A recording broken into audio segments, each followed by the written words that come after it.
Rio de Janeiro está em alerta contra o sarampo. Uma ação preventiva recomendada pelo Ministério da Saúde pretende aumentar o número de pessoas vacinadas contra a doença. As vacinas são oferecidas nos postos municipais e previnem outras duas doenças além do sarampo, a cachumba e a rubéola. Aqui no Rio foram registrados 13 casos esse ano, mas o maior problema é a proximidade do nosso estado com São Paulo, que vive um surto da doença com mais de 500 casos. Para conversar sobre esse assunto, eu recebo o infectologista Edmilson Migovski e Alexandre Chiep, da Secretaria Estadual de Saúde. Obrigada pela presença, bem-vindos os dois ao Alerj Debate. Alexandre, quem precisa e quem não precisa se vacinar? Pois é, a gente está diante hoje de um grande desafio no Brasil, que é a recirculação do sarampo, que já foi uma das principais causas de mortalidade infantil no Brasil. A recomendação hoje no Rio de Janeiro, falo hoje porque, obviamente, em função do cenário epidemiológico, tudo pode mudar.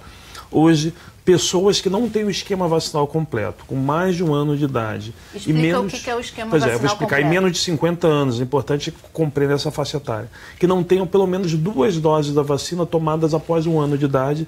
As pessoas devem comparar seu posto de vacinação para poder fazer a atualização da caderneta vacinal. E quem não precisa? Quem tem mais de 50, quem tem mais de 49, no caso, ou quem já tomou as 2 quando era criança? Quem tem mais de 49 anos, tomou as 2 vacinas, que tem o esquema vacinal completo, ou que eventualmente já tenha tido sarampo.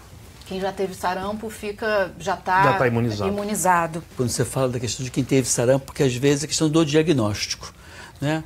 Nesse caso, em termos de saúde pública, desculpe fazer a pergunta, né? Assim, nesse caso, em termos de saúde pública, vai considerar a pessoa com relato, já que você tem possibilidade de confundir com zika, com rubéola, com citomegalovírus, que são outras infecções que podem também dar uma pele pintada, e às vezes o médico menos hábil pode dizer, isso aí é sarampo e não ser sarampo, né? Exatamente. Se for um quadro clínico típico que o posto de saúde, que o profissional consiga efetivamente caracterizar como sarampo, ok. Mas você está correto. Na dúvida, se não tiver o esquema vacinal completo, se não tiver um quadro clínico muito típico, a indicação é de vacinação. Então tá ótimo. Migovski, queria que você falasse um pouquinho quais são os primeiros sintomas do sarampo e quais medidas devem ser tomadas assim que os pais ou a pessoa percebe, né, que aquilo ali pode ser sarampo. O que a pessoa faz na hora? Febre alta, mal-estar, dor no corpo, faz lembrar muitas das doenças comuns, tipo dengue, zika, né? Mas os olhos ficam vermelhos, muita tosse, a criança tem muita coriza, que a gente chamava antigamente de fácies sarampenta, a criança fica com a cara suja, os olhos lacrimejando, secreção no nariz, e depois do 4º, 5º dia de febre, a pele pinta de uma forma importante. Então demora um pouquinho para aparecer as pintas. E pode, inclusive, evoluir com uma descamação, que a descamação, a pele solta não igual cola, não, a pele sai descamando como se fosse caspinha, né? É uma descamação furfurácea, é um nome meio técnico, mas que é aquele pozinho que sai da pele depois de um tempo de evolução. E sarampo pode causar... E a febre alta? Febre alta. Pode causar lesão em córnea, pode causar pneumonia, que é das complicações a mais temida, pode causar otite, pode inclusive ter acometimento do sistema nervoso central, levando a um quadro que é irreversível e progressivo. Então, assim, a doença é uma doença muito grave e cerca de 1 milhão de mortes por ano no mundo, então não dá para você negligenciar, né? A pessoa diz, eu tenho medo de tomar vacina, eu tenho medo de adoecer, né? Porque a doença de extrema gravidade. Então, se tiver uma situação como essa, vá até o posto de saúde, ou até o hospital, a UPA, mais perto de casa, para poder ter o atendimento, ter o diagnóstico. E lembrar que, se tiver muita gente no entorno não vacinada, eu posso até vacinar essas pessoas mais próximas. O ideal é que você vacine 10, 15 dias antes de ter contato com o vírus, mas se você está morando com alguém e esse alguém teve o sarampo, você ainda tem tempo de ir até o posto se vacinar, que é a vacinação dita de bloqueio, né? Pós-exposição, é uma medida que também tende a dar certo. Por isso tem que ser ágil, não pode ficar em casa esperando... Então, mesmo que a pessoa já tenha sido diagnosticada com sarampo, o outro que mora, que vive com ela, pode correr e tomar a vacina, que vai ajudar, pelo menos. E evitar o contato muito próximo, porque tem um detalhe, né? Essa pessoa que apareceu com sarampo, ela pegou de alguém e foi um contato eventual. Imagina que essa pessoa está com sarampo agora, eu moro com o Chiep e o Chiep não teve, eu estou muito próximo e eu estou doente. A quantidade de vírus que eu vou jogar para o QEP tende a ser muito maior do que a quantidade de vírus que eu peguei eventualmente da rua. Então a tendência é ele ter um quadro, inclusive, de maior gravidade. É maior. E a transmissão é pelo ar? É pelo ar, a proximidade é uma transmissão muito fácil. Quando você avalia essas doenças infecciosas ditas comuns da infância, é o sarampo a doença mais contagiosa. Ele é mais contagioso, inclusive, hoje que a gripe. A gente fala, a gripe é de fácil transmissão. A gripe é de fácil transmissão, mas a gente, quando compara com o sarampo, por exemplo, a capacidade que tem o vírus de disseminar é muito maior, inclusive, que o vírus da gripe. Até tem número para isso. Assim, no caso da gripe, se você tem um paciente gripado num ambiente fechado, 74% das pessoas vão gripar. No caso da catapora, 90%. No caso do sarampo, é próximo de 100%.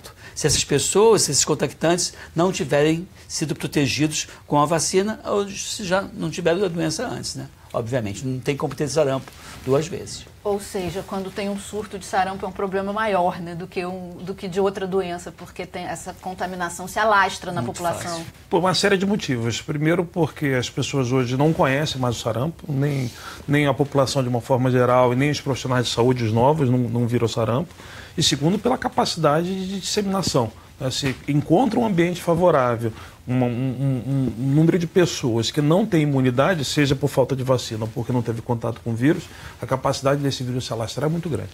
É legal isso que você falou, Alexandre, porque assim, eu sou médico, pediatra e infectologista.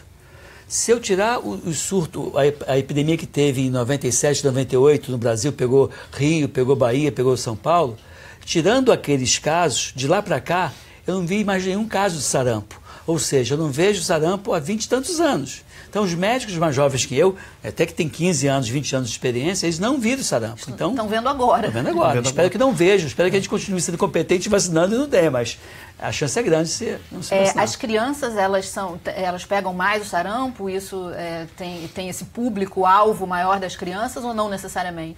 As crianças tendiam a pegar mais sarampo porque geralmente não eram imunizadas e o sarampo circulava de uma forma tão intensa alguns anos atrás que geralmente a pessoa ficava doente ainda na infância, por isso que era considerado uma das doenças da infância. Mas a capacidade de transmissão dela independe da idade.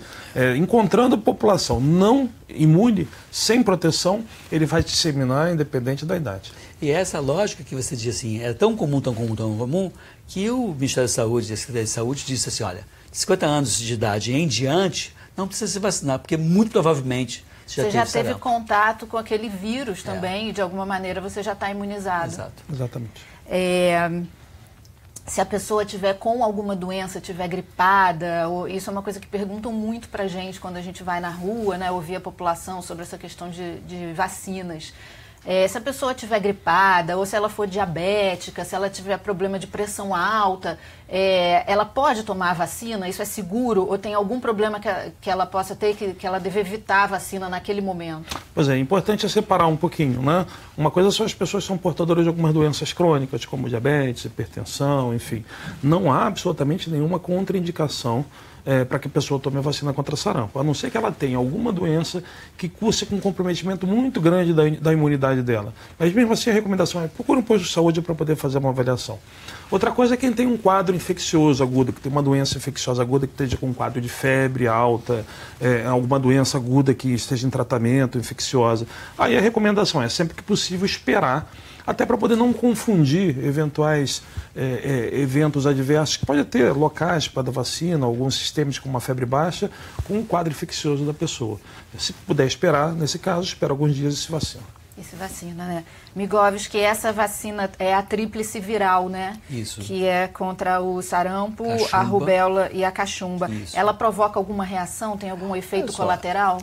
Principalmente quem não está imunizado é que poderia ter, eventualmente, lá para o 5º, 6º dia da vacinação ter sido feito, o nariz escorrendo, um exantema, que é uma pelezinha pintada, nada comparável com a vacina, com a doença.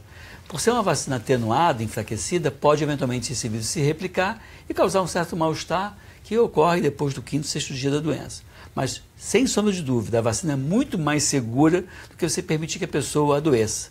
Tem um detalhe quando você fala que a vacina é tríplice viral, né? Sarampo, cachumba e rubéola. Nesse momento, a gente está vendo casos de sarampo em São Paulo, principalmente, 13 casos no Rio de Janeiro. Agora, se está tendo sarampo, é porque a pessoa não está protegida por sarampo, mas também não está protegida nem para cachumba e nem para rubéola. Então, eu tenho um medo adicional, que é, ao não estar vacinado para sarampo e não estar protegido para rubéola, a gente começar a ter casos de rubéola na gravidez, que é uma outra gravidade, uma outra batida, é um outro assunto, mas que é tão grave ou mais do que o sarampo. Então, a gente tem que realmente botar a vacinação em dia, não dá para você ficar nessa onda de dizer que nunca viu sarampo. Eu já vi sarampo, já vi criança morrendo de sarampo, e é algo terrível e que eu não quero viver mais. Ver mais, né? Eu quero viver mais, mas não quero ver mais casos de sarampo. E aí a vacinação é a ferramenta mais segura e eficaz. Só explica para quem está nos assistindo qual é o problema da rubéola na gravidez, que nem todo mundo sabe. Se a mulher está grávida e não foi protegida para a rubéola, esse vírus pode afetar o bebê, causar microcefalia, catarata, problema cardíaco, uma série de problemas dessa criança. Pra você ter uma ideia, quando eu fiz minha tese de mestrado, 20, 30 anos atrás, que foi nos anos 90, a causa principal de surdez no Brasil era a rubéola na gravidez. Então, se a gente vê um monte de gente aí de 35, 40 anos com deficiente auditivo, você pode ter certeza que 80% desse grupo foi por conta da rubéola. E é uma sequela menor, porque ele está com deficiência auditiva, mas continua trabalhando produtivo. Mas tem outros problemas que a rubéola pode acarretar, inclusive a morte precoce dessa criança. Então a vacinação tem que ser feita. E já protege logo das 3, né? Às vezes é 4 também, né? Sarampo, cachumba, rubéola, algumas tem catapora também. No meu caso, por exemplo, fui vacinada na década de 70, quando era criança, e era uma dose única de sarampo. Ainda foi 9 meses de idade. Essa tríplice, né? Então, o certo agora seria eu tomar mais uma. É exatamente esse foco do alerta aqui no Rio de Janeiro. As pessoas que não estão devidamente protegidas, devidamente vacinadas, devem procurar os postos de vacinação para poder fazer a atualização da caderneta. Obrigada. A gente vai para o intervalo rapidinho, só um minuto, a gente já volta.